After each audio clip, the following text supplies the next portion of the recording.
What's going on, my eaters? It's your boy Chef Drew, aka Chef, aka Big Drew, aka y'all. We are back in the kitchen.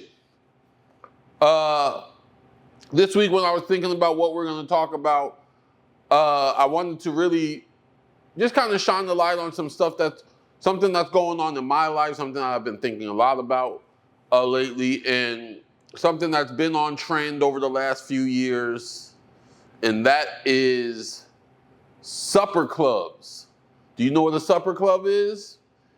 Like I said, they're growing in popularity. If you don't know, stay tuned. We're going to get into that here in a second. But before we do, please, please, please, please like, subscribe, do all the things that you need to do to help us continue to bring you this great content.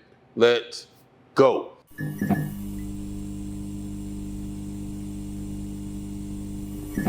Y'all, so listen, I'm so excited to be talking to y'all about supper clubs.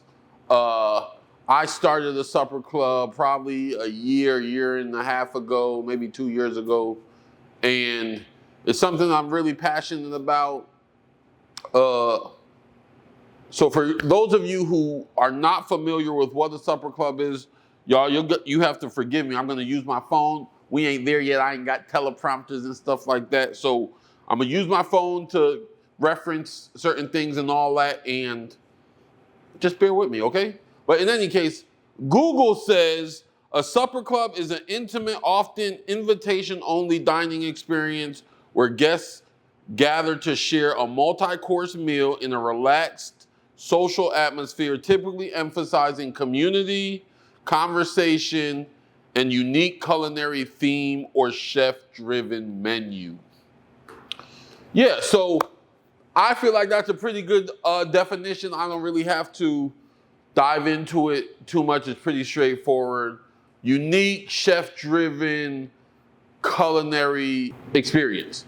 So the reason I wanted to start a supper club is because, as you know, with Pink's Barbecue, I do farmers markets and I do catering. And what we found was over time, a lot of customers, so at farmers markets, I sell heat and serve barbecue. So you can't, now sometimes I'll have some grab and go hot stuff, but for the most part, the barbecue I sell at farmers markets is frozen for my customers to bring home and heat up at their convenience, how and when they want to. That's what I do at farmers markets.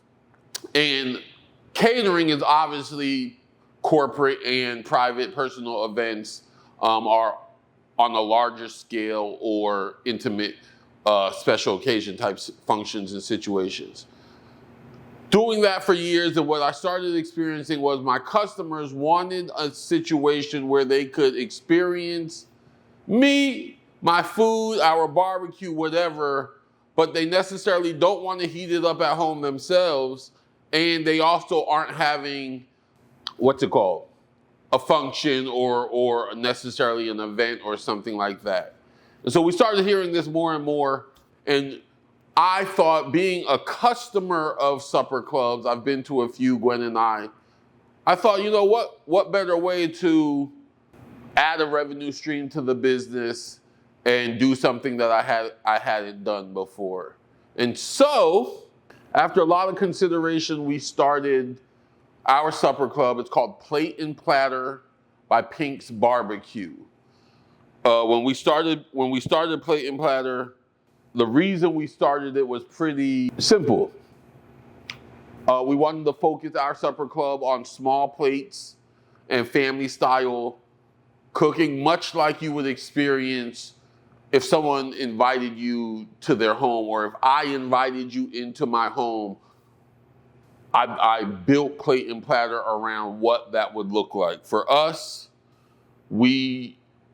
growing up, when we would host things and different events and have birthday parties and things like that, it was always important to us that our guests felt hosted.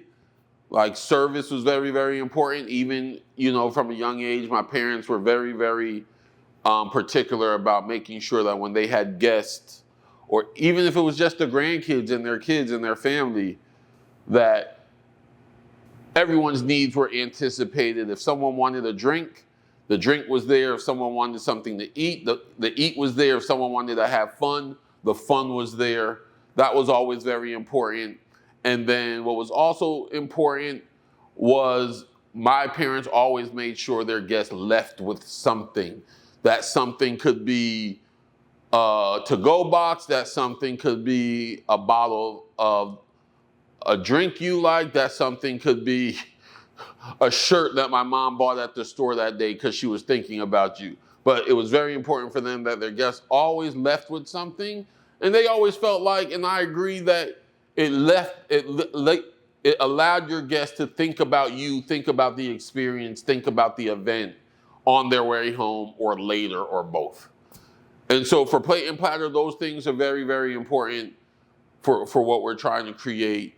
As far as culinarily, things that I have grown into in my personal culinary journey, it's important for me that Plate and Platter showcases local makers and producers.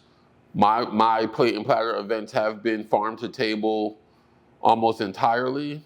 It's also important to me that they were small and intimate. There's something special about 10 to 15 people in a room sharing a meal together, sharing stories, sharing laughs, breaking bread together. It's just something very special. It's something that I feel like changes when you add more people, and then especially once you get over the 25 to 30 mark, then the event starts to lose something. We did a Plate and Platter event last year, and I had, because of the venue that we were in, I had this idea that the event had to have like 75 to 100 people.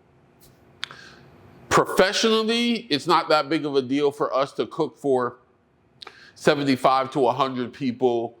We know how to execute that, especially when you're doing it like a buffet style like we did. However, what we noticed in the moment is that the event just got too big. 75 people definitely changes the dynamic of the room and the experience and the atmosphere. So going forward, our supper club will never probably be more than 30 people, but most typically you can expect 10 to 15, 16 people. Keep it intimate, and so we can also, maximize on the conversation and the interaction. It's hard to not get to know somebody if they're handing you your food. So we'll keep it small and intimate. Yeah, so Plate and Platter, like I said, we're gonna keep it small and intimate. What makes a supper club special? I think what makes a supper club special is, first of all, it's not a restaurant. For us, it was an opportunity to slow things down and be more intentional in what we were producing for our guests. At farmers markets, the personal touch isn't there as much. Yeah, you get to know people, but they come, they get their stuff, they go about their business.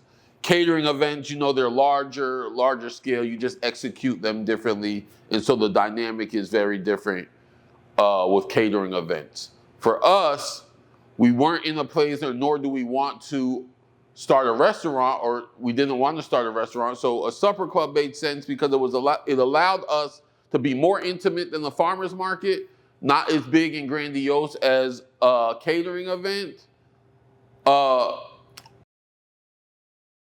and also create an experience, create a culinary moment for our guests. I think the other thing that makes supper clubs special is that there's a little bit of mystery to them. You don't always know when you purchase a supper club ticket, and this is the case for mine, you don't always know exactly what to expect. For me and for Plate and Platter, we intentionally keep it pretty obscure to our guests what they can what they're gonna get when. And the reason we do that is because, again, like I said earlier, we're building our supper club on the premise of, like, if I was inviting you to my house, and most of the time when someone invites you to their home, for a meal, you don't know what you're having for dinner. You don't know who's going to necessarily be there. You don't know what time specifically you're eating and what it's even going to be like. And that can even be with family. And so for Plate and Platter, we felt like that anticipation, that raising of the expectation and anticipation was very important for us. So with supper clubs, you don't always know what you're going to get. For Plate and Platter, we do that intentionally. It creates anticipation. It also makes people come with a spirit of expectation and discovery. Like, yo, let's see what's going on there. For us, it's kind of exciting. For me as a foodie, a bona fide foodie, and someone who just wants to try everything culinary, I like the level of mystery that comes from not having a set menu always, and it's just exciting for me. It makes the food taste better, even if I don't like it. It's kind of like a cool game, you know what I mean? And then oftentimes, again, with my supper club, it's invite only, and we do that not for exclusivity, but to gather those who value connection. It's really about not just curating the moment, but curating the experience and putting people in the room who we feel like as the host will create an awesome culinary moment. So not all, what am I trying to say? Supper clubs are invitation only. Some have grown and now, they just post and anyone can buy a ticket. But for me and for our house and for Plate and Platter, at least for now and the foreseeable future, it will be invitation only. Like I said, it's more about curating the experience as well as the food and the menu. All right, so we talked about the why and what makes supper clubs special. Now I want to talk about the food. As I said earlier, Plate and Platter, most supper clubs, the food is usually, for me, locally sourced, sustainable, all natural, things of that nature, seasonal. I feel like one of the things that people come to a supper club dinner or a pop-up dinner for is to experience and enjoy on a more curated level the harvest of the current season.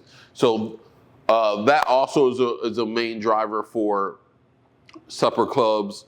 Like I said, for Plate and Platter, we do some people do all buffet style. Some people do communal eating. Some people do plated supper clubs. Because we're making this like an experience from my house, Plate and Platter, we specialize in small plates that can often look like, a little appetizer and then like a plated salad or something on the table when you sit down. And then we do family style service when it comes to the entrees and desserts. And I, again, believe that's important because when you're sitting at a table with people you know or people you don't know, family style service forces you to interact with your guest or your neighbor next to you. And it's very hard to not get to know somebody when they're handing you your food all night. One of my biggest joys and things that have come out of my supper club is that I love when I see at the end of the night two people who got there a few hours earlier, complete strangers, and at the end of the night before they go, they're hugging each other, they're exchanging information. It's why we do this.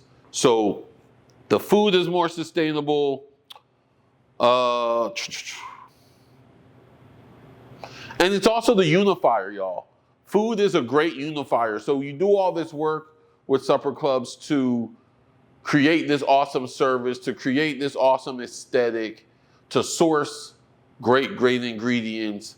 But at the end of the day, the thing that brings, and to put great people together, the thing that brings everything together is the food. And I think that is even more so than if you, like I said earlier, if you go to a restaurant. Each bite tells a story. When you're at a supper club, you often hear, or when you're at my supper club, you will often hear stories of the farmer, the producers, the people I interact with to source the food.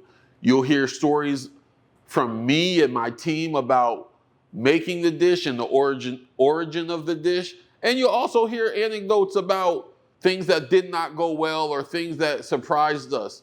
My supper club experiences are very candid, very transparent. If I almost burnt your food up before you got there, I'll probably tell you about it. It's a way of connecting and building community. Supper clubs are special in that way. Who is the supper club for? I'm going to say this. I feel like supper clubs are for foodies. Supper clubs are for culinarians and entrepreneurs. Supper clubs are for the people who just need a break and want something new and want community and want new experiences. Supper clubs are for the people who can place extreme value on a curated culinary experience. For me, if I send you an invitation to Plate and Platter, to me and my team, we believe the supper club is for you. Joe brought up a good point. Although, for me, and most supper clubs are very, very specific, they will figure out a way to inform you of this information. If they do not, I would tell you to reach out to them before you spend your money. But for us, especially because of my years of experience in healthcare and people with different food sensitivities and whatnot, for us, we will try to accommodate most sensitivities or allergies. We always state that in our menus. If we cannot, or we always state that in our invitations, if we cannot make a substitution or accommodate it, we will let you know. But we will do that for Plate and Platter, but it's your responsibility to communicate that when we ask you to and how we ask you to. But that was a good question. Some supper clubs will not make accommodations, and again, they will let you know that before you spend your money. And if they don't and you're not sure, again, check and make sure, send the question, give a phone call before you spend your dollars. Because a lot of times, supper clubs are non-refundable. So once you spend your money, you're either going to be credited to another event or the money will just be gone for that experience. So yeah, y'all, supper clubs, I think they are a viable food experience, something that I hope to see more of as the years progress, something that if you have not experienced one yet, you should definitely try and make that happen. If you're in the Atlanta metro area, keep your eyes out for Plate and Platter notifications, and maybe I'll send you an invite. Y'all, thank you so much for tuning in as you hear me run my mouth a little bit about supper clubs. We talked about them today just because I'm currently and actively thinking about relaunching a series of dinners over the coming months. So it's what was fresh. It's what's exciting me right now, and it's what I look forward to doing more of. As you know, guys, we always want to educate you, excite you, empower you into the lives and the businesses and the culinary experiences that you want for yourself. So I hope this did that or does that for you. If you have any questions or whatever, guys, y'all engage with the content. Please drop a comment or a question. We'll get back with y'all, man. Again, like, subscribe, do all the things to help us keep bringing you this content. Check out Chuck and John with Last Night's Coffee, our homeboys, our friends. Great podcasts on all streaming podcast platforms. Until next time, y'all, we are gone.